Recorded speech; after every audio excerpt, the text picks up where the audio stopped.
হামদোসানার পর আজকের ধারাবাহিক আলোচনা মাসাইলে কোরবানি সংক্রান্ত আলোচনা চলছে আমাদের। আজকেও তার ব্যতিক্রম হবে না। এ বিষয়ের উপরে সময়ের মধ্যেই আলোচনার ইতি টানব। ওয়ামা তাওফীকি ইল্লা বিল্লাহ আলাইহি তাওয়াক্কালতু ওয়া ইলাইহি উনীব। তো গত এক সপ্তাহে আমি আলোচনা রেখেছিলাম কোরবানির বিভিন্ন দিক নিয়ে। আলোচনা শেষ করেছিলাম যে আয়াত দিয়ে, সে আয়াতটি আজকে তেলাওয়াত করেছি। তো এই সূরা হজের ৩৫ নম্বর আয়াত, এটা দিয়ে আমি শেষ করেছিলাম আলোচনা।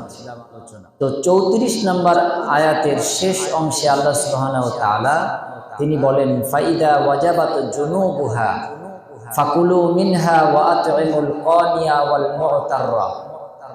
আল্লাহ সুবহানাহু ওয়া তাআলা এখানে বলছেন যে জন্তু তোমরা জবেহ করেছো, এবার তোমরা সেগুলিকে নিজেরা খাও এবং যারা তোমার আত্মীয় স্বজন আছে তাদেরকে খাওয়াও, আর যারা চায় হাত পাতে তাদেরকে তোমরা দাও। এর আগে আরেকটি আয়াতে আল্লাহ সুবহানাহু ওয়া তাআলা একই সূরার মধ্যে সেখানে তিনি খেতে বলেছেন এবং মিসকিনদেরকে খাওয়াতে বলেছেন। তো পরপর দুটি আয়াতে আল্লাহ সুবহানাহু ওয়া তাআলা এক আয়াতে বললেন নিজেরা খাও এবং মিসকিনদেরকে খাওয়াও, আর ৩৪ নম্বর আয়াতে সূরা হজে এসে আল্লাহ বললেন যে ফাকুলু মিনহা ওয়া আত'ইমুল কানিয়া ওয়াল মু'তাররা, তোমরা খাও, আত্মীয় স্বজনকে খাওয়াও এবং যারা চায় তাদেরকে দাও। তো এখন আত্মীয় স্বজন কারা,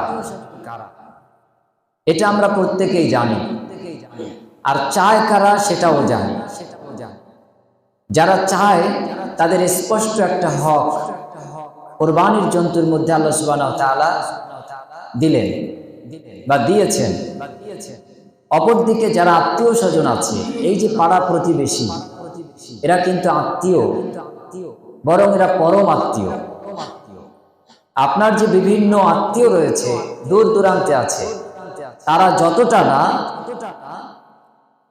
আপনার কোনো বিপদ আপদ মুসিবতে পাশে সাথে সাথে দাঁড়াতে পারে, তার থেকে বেশি আপনার কার্যকরী ভূমিকা পালন করে আপনার ডানে বামে, আপনার সামনে পিছনে প্রতিবেশী জন।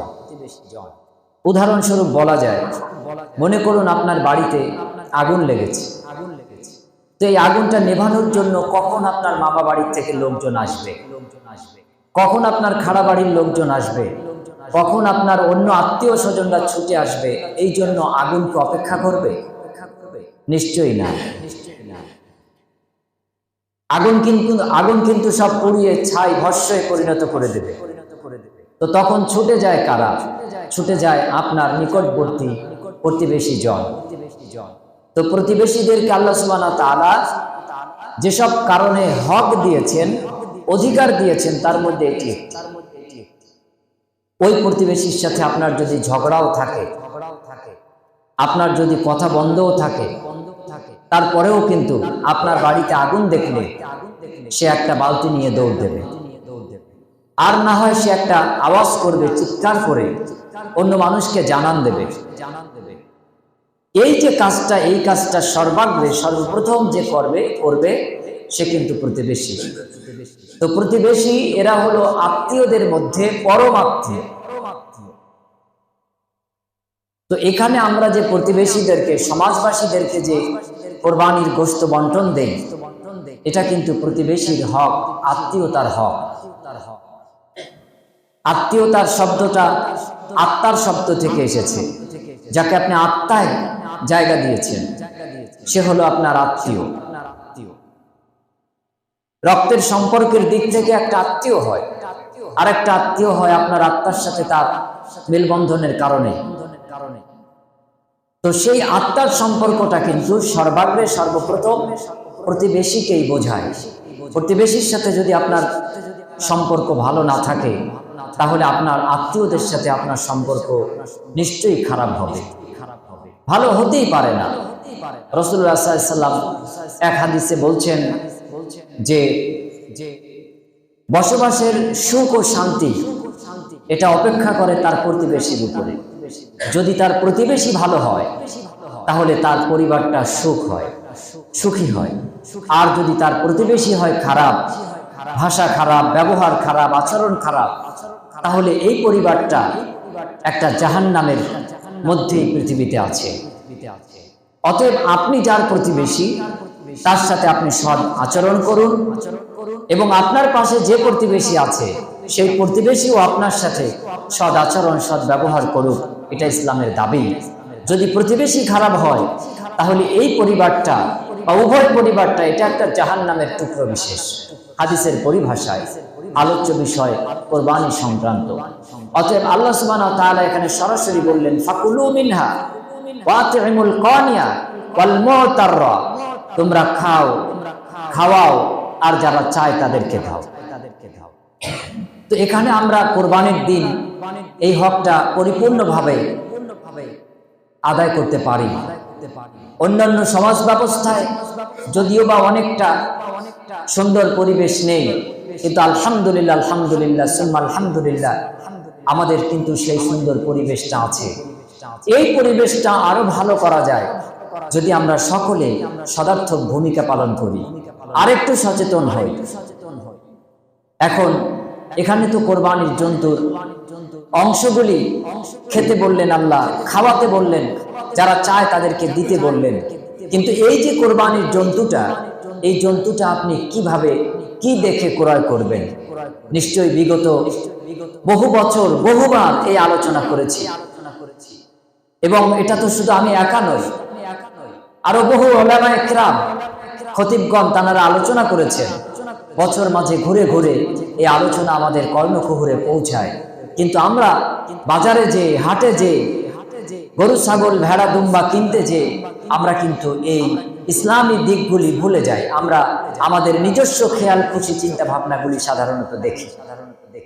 রাসূলুল্লাহ সাল্লাল্লাহু আলাইহি ওয়াসাল্লাম সরাসরি এই জন্তুর প্রতি, কোরবানির পশু ক্রয়ের প্রতি উৎসাহিত করেছেন। মুসনাদে আহমদে এবং তিরমিজিতে একটি হাদিস এসেছে। সেই হাদিসে রাসূলুল্লাহ সাল্লাল্লাহু আলাইহি ওয়াসাল্লামকে জিজ্ঞেস করা হয়েছে, ইয়া রাসূলুল্লাহ, কোরবানিটা কি? নবীজি সাল্লাল্লাহু আলাইহি ওয়াসাল্লাম বললেন, এটা হলো সুন্নাত আবিকুম ইব্রাহিম। ইব্রাহিম আলাইহিস সালাতু ওয়াস সালামের একটি সুন্নাত। এরপর রাসূলুল্লাহ সাল্লাল্লাহু আলাইহি ওয়াসাল্লামকে সাহাবীরা জিজ্ঞেস করলেন যে এই কোরবানিতে আমাদের কি আছে? আল্লাহ নবী সাল্লাল্লাহু আলাইহি ওয়াসাল্লাম বললেন, তোমাদের কোরবানি দাতার জন্য রয়েছে অফুরন্ত সওয়াব, নেকি। এক পর্যায়ে নবী করিম সাল্লাল্লাহু আলাইহি ওয়াসাল্লাম এখানে একটা শব্দ উল্লেখ করেছেন। শব্দটা নিয়ে প্রশ্ন রয়েছে যে শব্দটা সহিহ কি জয়ীফ।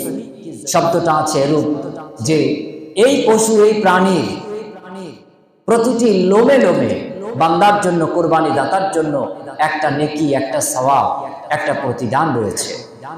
এই শব্দ বিশেষটা নিয়ে কোন মুহাক্কিকগণ প্রশ্ন তুলেছেন, কিন্তু এটা আমি লোক প্রতি সওয়াব প্রতিদান নাই বা নিলাম, কিন্তু এটা দিয়ে আমরা এটা তো বোঝার চেষ্টা করতে পারি যে কোরবানির সওয়াব কত বেশি। পরবর্তীতে সাহাবী প্রশ্ন করলেন যে এমন তো অনেক প্রাণী আছে যে প্রাণীর পশু অগণিত, অসংখ্য। নবী সাল্লাল্লাহু আলাইহি ওয়াসাল্লাম বললেন, তা সত্ত্বেও বান্দার জন্য, কোরবানি দাতার জন্য প্রতিটি লোমে লোমে আল্লাহ রাব্বুল আলামিন এক একটা প্রতিদান, এক একটা নেকি সওয়াব তিনি রেখেছেন। এই শব্দটা সহিহ কি জয়ীফ এটা নিয়ে মত পার্থক্য রয়েছে। এটা আমাদের বদ্ধমূল ধারণা নাই বা হোক, কিন্তু এর থেকে আমরা এটা বোঝার চেষ্টা করতে পারি যে কোরবানি একটা সুন্নাত ইবাদত, কিন্তু এর ফজিলত অনেক বেশি।